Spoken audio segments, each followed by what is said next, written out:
Hi everyone, hope you're doing well from wherever you're watching this channel, depending on your time zone.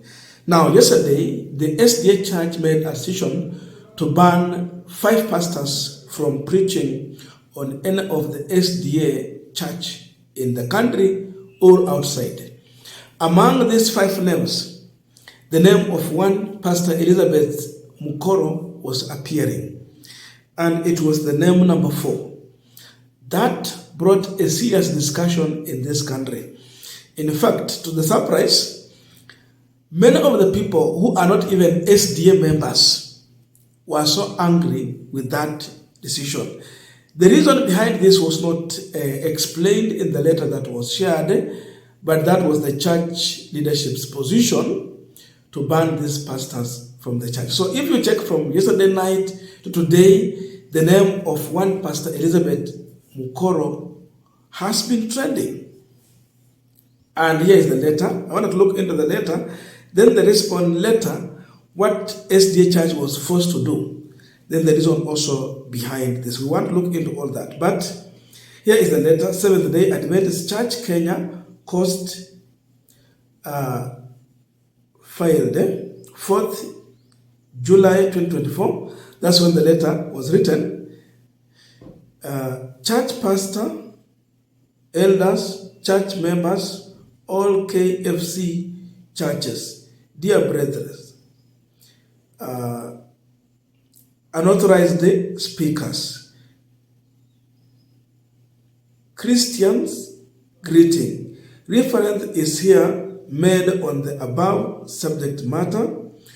We wish to inform you all the above names persons are not authorized to conduct any kind of church service within and outside our territory.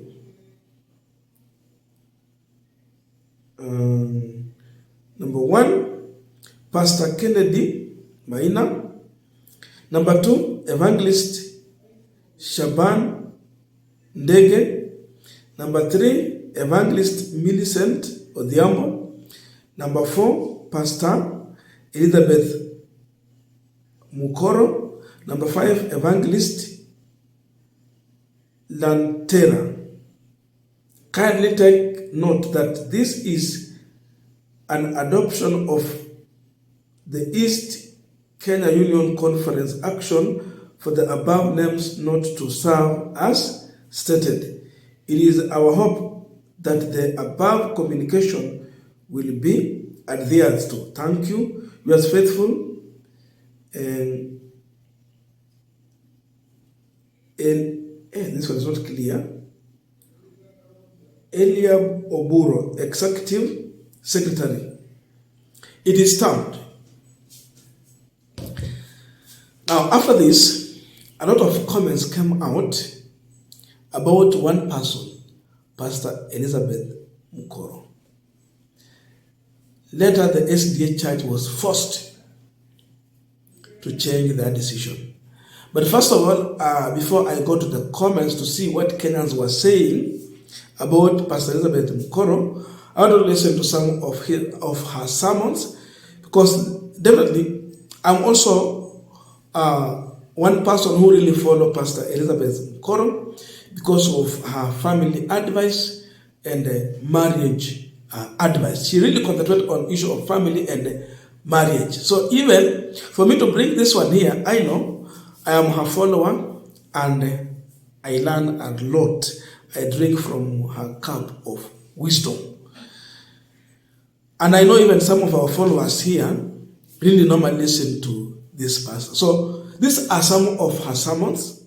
When you hear a woman says, I can do without a man, there's no problem. It only means that's a foolish word. Woman.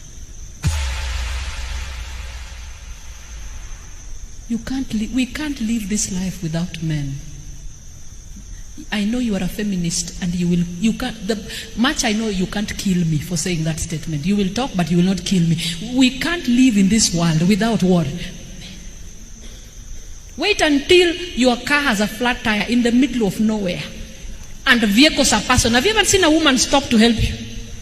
Normally, who stops to help you? A man drives and pulls aside and say, Madam, I am so and so. Do you need help? Have you ever seen a woman walk out of his car to come and help you fix your tire? In fact, it is when you have a flat tire that you appreciate that God, thank you, you created what? Man. You can't be women only who desire men when you're in need of the strength of a man. And it becomes useless when you feel you're financially empowered. No.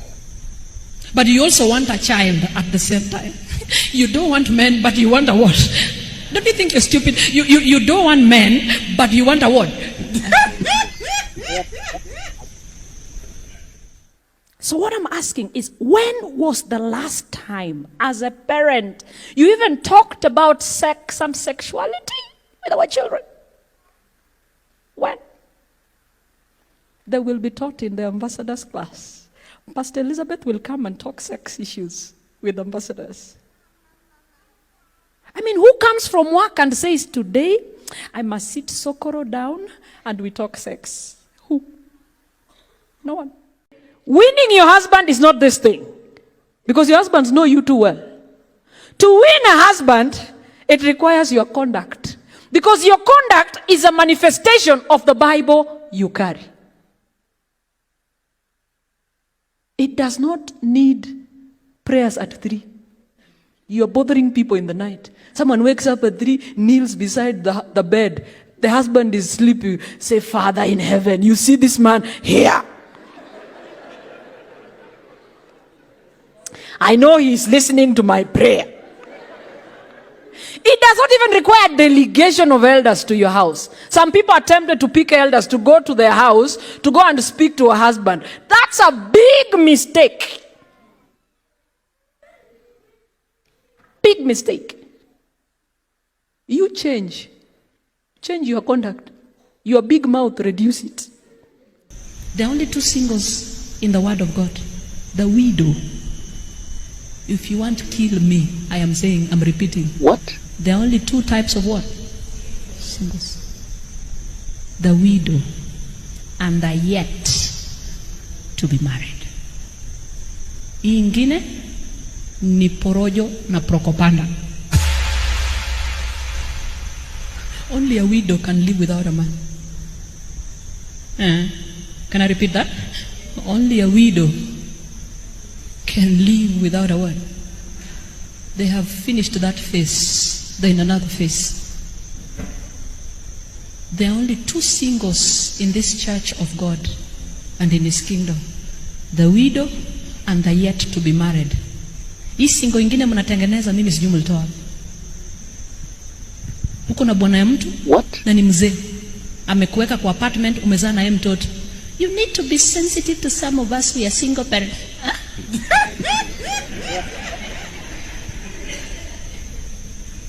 Those are kind of single dudes we should be sensitive to in the house of who? Of God. There are only 2 singles in the Word of God. The widow. If you want to kill me, I am saying, I'm repeating. There are only 2 types of what? Singles. Feel at the feet of Jesus. It is your Father's house. This is nobody's house. This is your Father's house. And in His presence we can. May the Lord bless us. Before the crown comes the cross.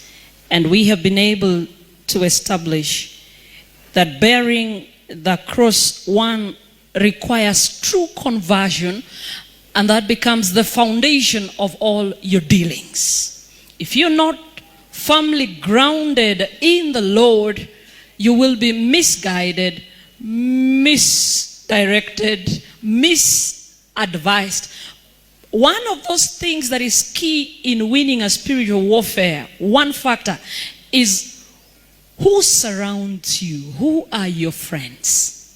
Because your friends will influence the kind of decision you want to make.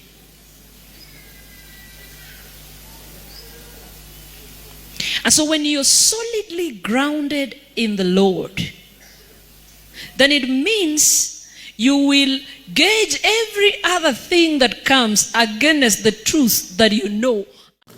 Now, here are some of the comments from Kenyans when they heard of this sad news from the SDA church. Jilly Alango. Personally, I always enjoy and envy her teaching, but remember, this is not spiritual fight. Malala, kitu najua, if I get them, I will still listen to them. Kiprotich, this is the best preacher. I am looking for her church. Wafula, I have heard her just through this letter, and for real, she is the one I will look for. The teaching, what a great preacher. Fungua kanisa, madam, tutajaa hadi SDA church wakutamani, endelea kuongea. Moses Nyata, perfect, genius and on point. She knows the language and knows what hits us as brethren, the best ever. Amuka, how this woman knows how to teach pure word of God. Natembea, I support Pastor Mukoro. I follow her always through though not an Adventist myself. People are evolving. Religion too, we should embrace modernity in this time. She has a YouTube channel, we shall follow her there.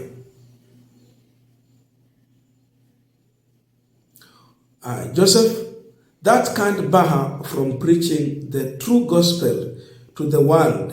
In fact, she is going to come out strong. Okay, another one here. Huyu mama wa ukweli akianzisha kanisa lake litakuwa mwakilishi wa branch yake Nandi County. Achena na kanisa la Helen G. White and anzisha lake. Okay? Maria, the truth will always hit hard. May God guide this true servant of Him. Wambua, we support her fully. She has a very good message. Wakileta noma, fungua kanisa, tutajaa huko. Okay, another one here. Honorable Peter Maina. God has chosen to use this lady to minister. I haven't met her nor even attended the church where she ministered, but the content of her teaching in society, media is superb. The gospel truth not diluted by religiosity. Beatrice Kwamba. This lady is among the preachers worth listening to. I'm not an SDA member, but I always stop to listen to her rich way of passing the word of the Lord. She brings it right into the way of our living. Lastly, Rogers, lazy pastors should stop profiling hard-working pastors. These are the best pastors in the service today. Those are some of the views from Kenya. So definitely, majority of Kenyans did not agree with the position of the church to ban this pastor, especially when it came to Pastor Elizabeth Mukoro. So there are reasons why now they had to retrieve this, because then later a message was shared, and now they are recanting their first position. After the uproar online, this is what the Seventh-day Adventist Church letter wrote. In reference to the letter dated 4th July 2024, on the above subject matter, quoted Action 24, XCOM 055. We wish to state that the letter is hereby withdrawn until advised otherwise. For those who might have read the letter, we request that you disregard it. Thank you. Yours faithful, Eliam Omboro, Executive Secretary, KFC Officer. Now they're recanting their first letter. Then this tells you that the reason why they're recanting it is because of the pressure from the people who come so hard to defend Pastor Elizabeth Mukoro. So because of her, even the other four have been saved from all this. Now the reason why they have been trying to bar Pastor Elizabeth Mukoro could be because of her teaching, doctrine teaching and all that. I think some leaders might not be comfortable from the SDA church on how she has been really teaching, but the teaching has been touching a huge people. But then another fear is that if she will be banned, it seems like she might get out with a lot of people from SDA church joining her wherever she will go to, because she can decide to join another church, or if not, try to start a church, and that alone might make a big loss to the SDA following. So because of fear of that, they have to reinstate her, and that can be the result. So that's all about Elizabeth Mukoro and what has been going on. I don't know your views, but for me, I stand with the Elizabeth Mukoro's teaching, because I found her to be a good counselor of marriage and family. Let us meet in the comment section to continue this discussion. But please remember to subscribe, like, share, and comment.